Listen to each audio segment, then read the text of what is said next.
Contrairement à ce qui se passe dans d'autres pays, nous avons réussi à maîtriser ces virus variants.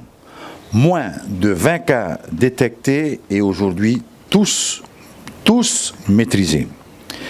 Ce fut pour moi une décision effectivement difficile, mais j'ai voulu avant tout privilégier la santé en vous protégeant, d'où cette mesure.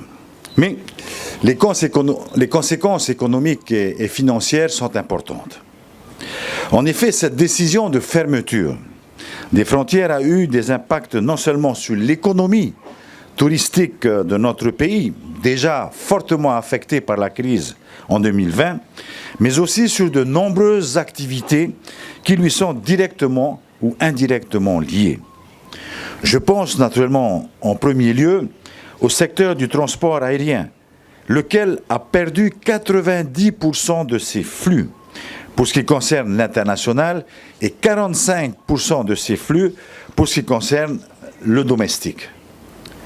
Rien que pour ATN, le nombre de vols entre 2019 et 2021 passe de 2000 vols annuels à 740, avec donc des conséquences dramatiques sur sa situation financière. 2000 à 700, pratiquement un tiers uniquement des vols pour cette année. Dans le secteur de l'hôtellerie classée, ce sont 20 structures hôtelières qui ont dû fermer leurs portes, soit 45% de toute la capacité hôtelière que nous avons, alors que les 2 premiers mois de l'année faisaient entrevoir une reprise encourageante de notre activité touristique. Les dégâts économiques ont affecté une myriade d'activités économiques dépendant du tourisme, que ce soit les prestataires de services, les taxis, les restaurants, l'artisanat, la perliculture, les bijoutiers, les artistes, les commerces, la pêche, sans oublier le monde agricole et agroalimentaire. Après une chute de notre produit intérieur estimé entre 10 et 12% pour 2020, nous espérions sérieusement une reprise significative en 2021 qui va vraisemblablement et malheureusement être différée dans le temps. Dans le domaine de l'emploi, après une année 2020 avec une baisse de 3,5% de l'effectif salarié, ce qui représente effectivement 2300 emplois perdus en 2020, même si nous ne disposions pas de chiffres à ce stade, au moment où je vous parle, la situation s'est probablement aggravée, et y compris, je ne veux pas les oublier, les 7000 salariés qui subissent une réduction de temps de travail et donc une réduction de leurs revenus. Ils sont près de 7000 aujourd'hui. Si l'on se réfère à l'étude dont vient de parler le haut-commissaire, l'étude qui a été réalisée par le Sérum sur la situation des ménages un an après le début de la crise Covid, c'est-à-dire depuis donc, mars 2020, il ressort que 32% donc, des ménages ont été affectés. Un tiers de nos ménages a été affecté soit par une perte d'emploi, à peu près, ils sont 9% à peu près, par une perte d'emploi, soit par une réduction du temps de travail, soit donc une réduction de leur salaire. Par ailleurs, plus de 60% des ménages interrogés dans cette enquête pensent que le marché du travail va encore se dégrader pour les 6 prochains mois. Telle est la situation actuelle. Le haut-commissaire vient de l'annoncer. Nous amorçons donc aujourd'hui une phase de réouverture progressive de nos frontières. J'espère que vous comprenez pourquoi. J'espère que l'on se comprend. Cette phase est attendue effectivement et souhaitée par beaucoup. Mais le premier point que je souhaite souligner, c'est que cette ouverture, comme on vient de le rappeler, est une ouverture progressive qui s'accompagne de protocoles sanitaires stricts. Vous le savez, nous disposons aujourd'hui d'une expérience en la matière. Nous disposons aussi désormais d'une solution supplémentaire pour nous protéger. Cette solution, c'est la vaccination. Ainsi, nous mettrons en place de nouveaux protocoles à compter du 1er mai. Je vous en parle tout de suite. Avant le départ, des personnes qui voudront venir en Polynésie française, et comme actuellement, pour tout voyageur, un test RT-PCR négatif sera exigé dans les 3 jours avant le départ. C'est le fameux test à J-3. Au travers de la plateforme d'enregistrement ETIS, il faudra qu'ils continuent à déclarer leur itinéraire, leurs contacts, pour nous permettre d'identifier, de tracer et de les isoler si nécessaire. Si nécessaire. Donc ces informations sont indispensables.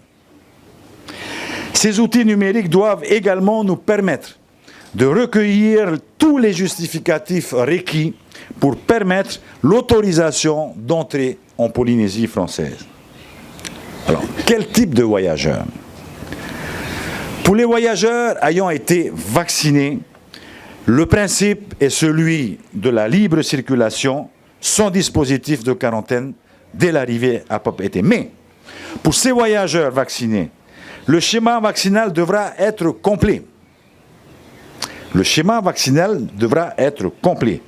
Et ils seront soumis à un test antigénique dès leur arrivée à l'aéroport, donc à J0. Au moment de leur arrivée, on fera les prélèvements et à la sortie des bagages, ils auront les résultats de ce test. Pour les voyageurs ayant déjà été atteints par la Covid-19, ils devront donc réaliser et justifier un test sérologique positif datant de au minimum 15 jours et au plus 1 mois. Ils devront donc justifier par ce test la présence d'anticorps dans leur sang. Ce test sérologique détermine la présence d'anticorps, c'est-à-dire que le voyageur est immunisé contre la Covid par la présence d'anticorps. Cela pour les personnes qui se déclarent avoir été covidées. L'ensemble de ces voyageurs immunisés donc seront soumis à un test rapide à leur arrivée à l'aéroport de Faham. Ainsi, l'ensemble de ces voyageurs vaccinés ou immunisés seront soumis successivement à 2 ou 3 tests, à J-3, comme je viens de le dire, à J0, leur arrivée ici, voire à un 3e test à J+4, que nous verrons sous forme de COVID-check ou autre, mais en tous les cas, ils seront suivis après leur arrivée en Polynésie. Pour les voyageurs qui ne seront ni vaccinés ni immunisés, ils devront effectuer une quarantaine obligatoire de 10 jours, réalisée à Tahiti, soit à domicile, soit en structure dédiée, mais à leurs frais. Nous discuterons, la ministre du Tourisme discutera avec les hôteliers pour que l'on puisse effectivement dédier des chambres, mais ils devront prendre en charge. En plus du test RPCR à J-3 obligatoire pour tout le monde, ils seront soumis naturellement au test antigénique rapide à J0 dès leur débarquement à l'aéroport et à des tests RT-PCR à J+4 et à J+8. À J+4, effectivement, c'est un test que nous voulons et que nous cherchons à appliquer à tout le monde, mais aussi à J+8, c'est-à-dire 2 jours avant leur sortie de confinement, d'isolement. Soyons précis sur les termes, ce sera un isolement de 10 jours. Donc, l'ensemble de ces filtres a été établi pour réduire au maximum tout risque de contamination et permettre un suivi sanitaire individuel de chacun des voyageurs entrant en Polynésie, qu'ils soient résidents, qu'ils soient nouveaux résidents ou qu'ils soient simplement touristes. Mes chers amis, nous avons déjà fait la démonstration de notre capacité à faire respecter ces protocoles. Et ils ont été éprouvés. Ils ont été validés aujourd'hui par nos autorités sanitaires et surtout par les autorités de l'État. Ils nous assurent un niveau de protection très avancé pour notre population et pour notre territoire. Avec l'État, nous mettrons et nous continuerons à mettre les moyens pour garantir la bonne application de ce protocole sanitaire, comme vient de le confirmer Monsieur le Haut-Commissaire, qui vient effectivement d'indiquer également que les séjours touristiques dont nous parlons de l'ouverture au 1er mai ne concerneront que les États-Unis dans un premier temps. La situation sanitaire en France continentale et en Europe ne permet pas une ouverture à ce stade. Pour le mois de mai et celui de juin, nos informations indiquent effectivement que les taux de réservation sont déjà assez élevés, sont de l'ordre de 40 à 60% dès le mois de mai à venir en hôtellerie classée, avec effectivement une majorité de touristes, de visiteurs venant des États-Unis. Le marché américain, où la vaccination est par ailleurs très avancée, sera donc notre marché test. Nous devons réussir cette réouverture. C'est un enjeu crucial. Comme je viens de le dire plus tôt, la crise sociale est déjà parmi nous. Elle frappe durement les plus vulnérables. Les communes peuvent en témoigner. Nous les avons encore rencontrés hier matin à l'occasion de la rencontre organisée pour nos guides sanitaires. Les maires sont conscients de les difficultés que nous avons. La distribution de nos bons alimentaires, le soutien à nos familles, la sollicitation de nos travailleurs sociaux ne cessent de croître et de s'accroître aujourd'hui. Vous le savez, je l'ai déjà dit à plusieurs reprises, la campagne de vaccination tant à Tahiti qu'à Montréal que dans les îles est cruciale pour nous. C'est un élément hautement stratégique. Plus nous serons nombreux à être vaccinés, plus vite nous pourrons contenir, nous pourrons endiguer cette pandémie. Au 14 avril, nous avons donc déjà injecté près de 47 000 doses de vaccins, représentant donc 31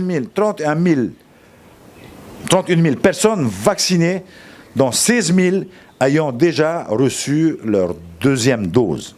16 000 sont complètement aujourd'hui vaccinés.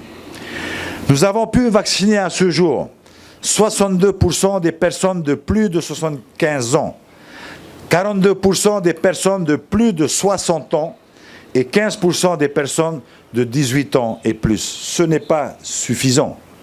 Ce sont les consignes que nous avons effectivement données à nos guides sanitaires et aux maires hier, c'est que nous devons aller au-devant des personnes âgées, au-devant des personnes titulaires d'un carnet rouge. Ce qu'il faut savoir, c'est que pour atteindre l'immunité collective, il nous faut atteindre plus de 50% de population vaccinée. Et c'est notre objectif à fin juillet, début août à venir. Un programme vaccinal vous sera communiqué par la cellule mise en place à cet effet pour Tahiti, bien sûr, Montréal et tous les archipels. Nous vaccinons et nous vaccinerons de plus en plus largement. En plus de la vaccination, je voudrais le rappeler, comme vient de le faire le Haut-Commissaire, il faut continuer à respecter les gestes barrières et il nous faut redoubler de vigilance dans la perspective de cette réouverture. Je vous fais confiance. Je vous fais confiance sur le port du masque, notamment dans le secteur touristique, sur le lavage des mains, sur la distanciation, sur les surfaces collectives. C'est important. Avec l'État et les communes, nous engageons tous les moyens à notre portée, les équipes, les professionnels de santé, les guides sanitaires, et je compte aussi sur les professionnels du tourisme et vous, la population, pour vaincre cette crise. Nous devons être soudés, nous devons être unis face à cette pandémie. Nous devons avoir conscience que nos efforts individuels, les efforts de chacun de nous, de chaque individu de notre société, serviront à la lutte collective. C'est l'ensemble de ces efforts que nous ferons chacun dans notre famille, dans nos cercles d'amis, qui fera que cette lutte collective va être positive pour nous. Non seulement pour nous, la société polynésienne, mais aussi pour toutes nos familles et tous nos proches. En ouvrant progressivement les frontières, et ce, en commençant par les États-Unis, nous allons remettre la Polynésie au travail. Et c'est ce qui est important. Nous devons nous remettre au travail. En même temps, nous mettrons des filtres en place, des exigences pour nos visiteurs afin de continuer à protéger nos populations.